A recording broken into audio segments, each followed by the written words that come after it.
హైదరాబాద్ గండిపేటలో బాలికపై అత్యాచారం కేసును నార్సింగి పోలీసులు ఛేదించారు. 2 నిందితులు అరెస్టు చేసి వారి వద్ద నుంచి ఓ ల్యాప్టాప్, 2 సెల్ ఫోన్లు స్వాధీనం చేసుకున్నారు.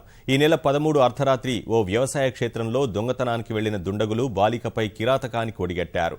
అన్ని కోణాల్లో దర్యాప్తు చేపట్టిన పోలీసులు వారం రోజుల్లోనే నిందితులను అరెస్టు చేశారు. ఉత్తరప్రదేశ్ కాన్పూర్కు చెందిన జితేందర్ పాల్, అరుణ్ తేజ్ ఈ ఘాతుకానికి ఒడిగట్టినట్లు నిర్ధారించారు.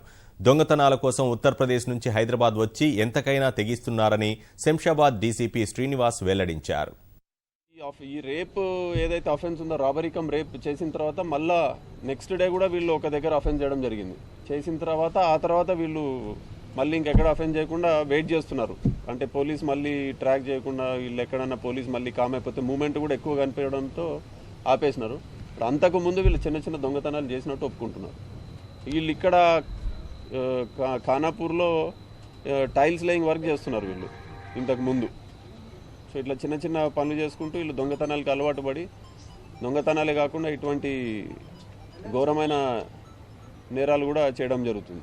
స్టూవర్ట్పురం సెటిల్మెంట్స్ ఎట్లా ఉన్నాయో ఆ రకంగా ఆ రకమైన సెటిల్మెంట్స్ యూపీలో చాలా ఉన్నాయి. ఇంతకుముందు చైన్ స్నాచర్స్ని పట్టుకొచ్చినాం మనం, అక్కడ కూడా అదే సెటిల్మెంట్, మన టీం పోయింది అక్కడ కూడా అదే సెటిల్మెంట్.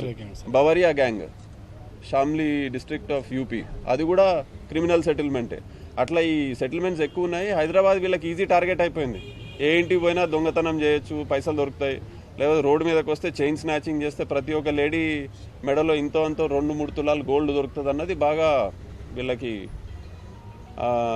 ఒక నాటుకుపోయింది బాగా. సో అందుకని అక్కడి నుంచి ఈజీగా రావడం, 2-3 అఫెన్సులు చేసి మళ్ళీ వెళ్ళిపోతున్నారు.